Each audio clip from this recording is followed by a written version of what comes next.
Bab 1515. Berikan aku waktu 10 tarikan nafas.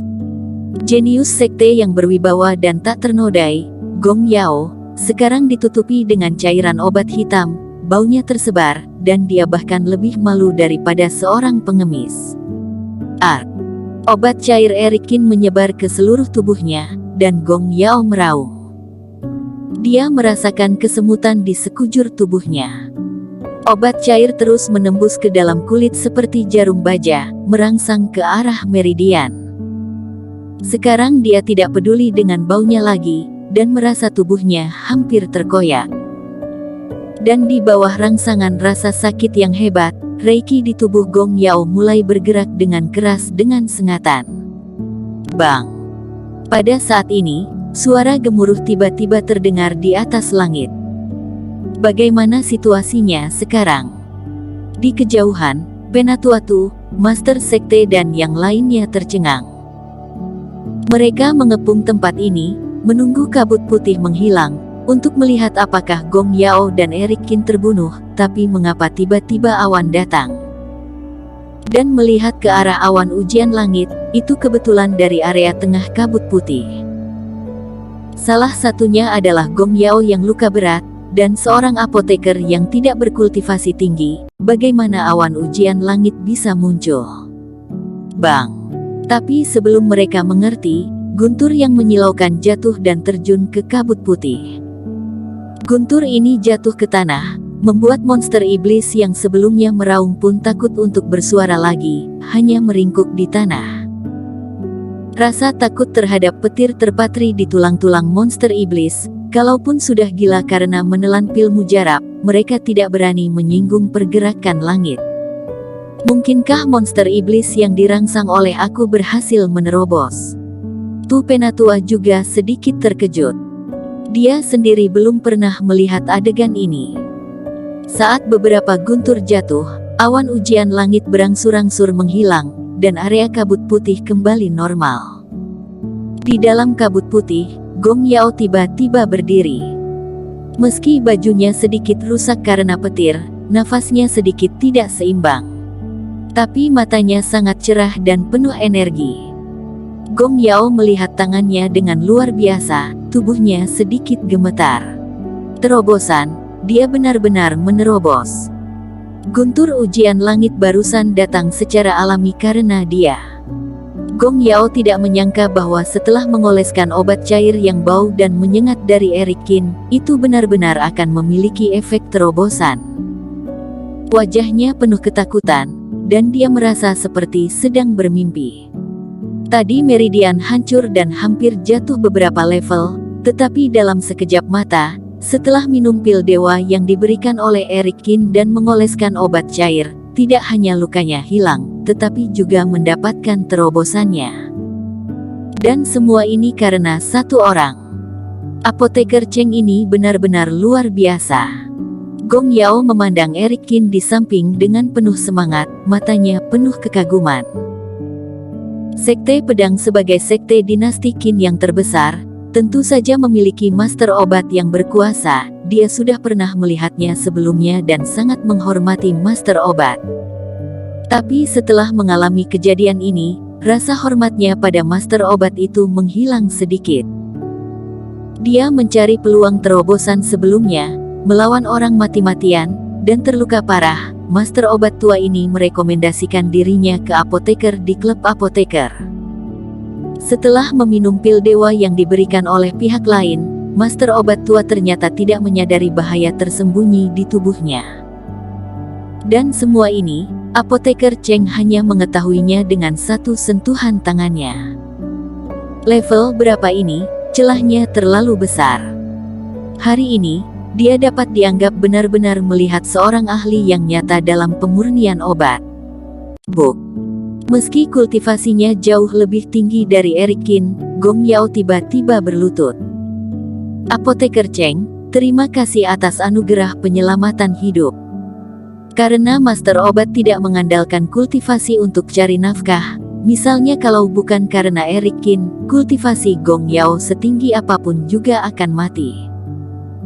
Atau kultivasi Penatua-Tu yang jelas lebih rendah darinya, tetapi bisa mengantarnya ke situasi putus asa. Jadi Gong Yao merasa apakah itu budi menyelamatkan hidup atau identitas dan kekuatan Eric Qin, dia pantas berlutut. Senior, Gong Yao melakukan kesalahan besar sebelumnya. Mohon maafkan aku dan terima kasih telah mengizinkan aku untuk menerobos kultivasi. Gong Yao berkata dengan sangat serius, aku akan berusaha sebaik mungkin untuk mengawal senior dan menjadi pelayan yang baik sepanjang jalan. Dia mempercayai kekuatan Eric Qin saat ini, dan secara alami menyadari bahwa apa yang dia lakukan sebelumnya benar-benar merupakan provokasi ekstrim pada master obat tingkat tinggi. Sekarang dia memikirkannya, dan merasa takut akan hal itu. Jika bukan karena pihak lain menghargai dirinya yang masih memiliki kultivasi yang tinggi, khawatirnya dia sudah lama meninggal. Dan melayani master obat bermutu tinggi sebagai pelayan tidaklah memalukan. Jadi Gong Yao menyesuaikan mentalitasnya dalam sekejap. Kultivasi kamu adalah peningkatan alami, aku hanya menggunakan sisa efek pengobatan di tubuh kamu untuk membimbingnya. Jangan berterima kasih kepada aku untuk itu, kata Eric Qin. Senior, ini juga nasihatmu. Setelah mendengar ini, Gong Yao bahkan lebih kagum. Lihat tidak, inilah sikap dan karakter dari master obat yang sebenarnya. Jika ingin orang lain, pasti tidak sabar untuk menerima pujian untuk jasa yang bukan miliknya sendiri, tetapi Eric Qin sama sekali tidak menganggapnya serius. Sekarang cederamu telah pulih dan kultivasi telah meningkat. Sekarang, selesaikan semua monster iblis di luar. Ingatlah untuk mengendalikan mereka. Jangan bunuh mereka, berguna untukku. Senior, jangan khawatir, beri aku 10 tarikan napas. Mata Gong Yao berbinar tajam. Ini seharusnya menjadi ujian yang diberikan Eric Qin pada dirinya, yaitu untuk memilih nama. Singkatnya, dia kira begitu. Pemulihan kekuatan peringkat ke-7 sudah cukup untuk membunuh monster iblis yang haus darah dan kejam di luar. Sekarang kultivasi ditingkatkan dan lebih kuat. Dan Gong Yao juga berniat memamerkan kekuatannya di depan Eric Qin, memberitahu Eric Qin bahwa dia benar-benar memenuhi syarat untuk menjadi pelayannya, dan pihak lain tidak akan menderita kerugian dengan menyelamatkannya. Hus. Reiki di luar tubuh Gong Yao seperti gelombang pasang yang mengoyak dunia.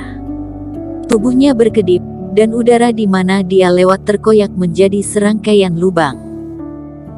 Gong Yao mengeluarkan semua kekuatannya, dan kemanapun dia pergi, satu persatu monster iblis jatuh seperti gunung roboh. Sial, orang ini berjuang mati-matian, apakah dia terangsang olehmu? Melihat pemandangan ini, Iblis Fu sedikit tercengang. Siapa tahu, mungkin menganggapku sebagai master obat. Eric Qin juga tidak bisa berkata-kata. Saat dia mendiagnosa Gong Yao sebelumnya, menyadari ternyata Gong Yao memiliki bintik kecil berbentuk kupu-kupu di kulitnya.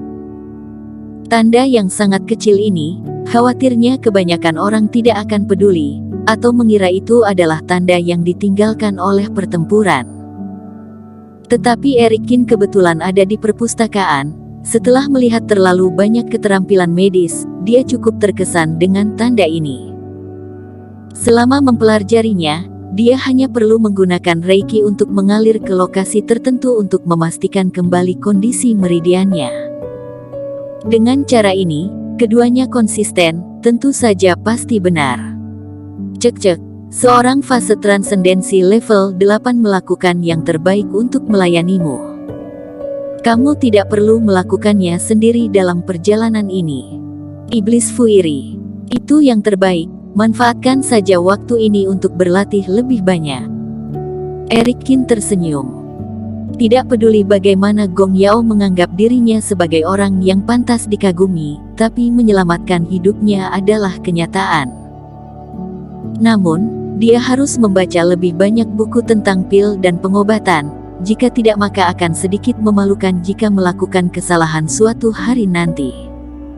Senior, untungnya tidak terambil nyawanya. Eric Qin dan Iblis Fu sedang berbicara, tubuh Gong Yao melayang, dan dia menjatuhkan pedangnya dengan tiba-tiba. Di belakangnya, lusinan monster iblis jatuh, tidak ada yang memiliki kekuatan untuk melawan, tetapi tidak ada yang terluka parah. Bersambung.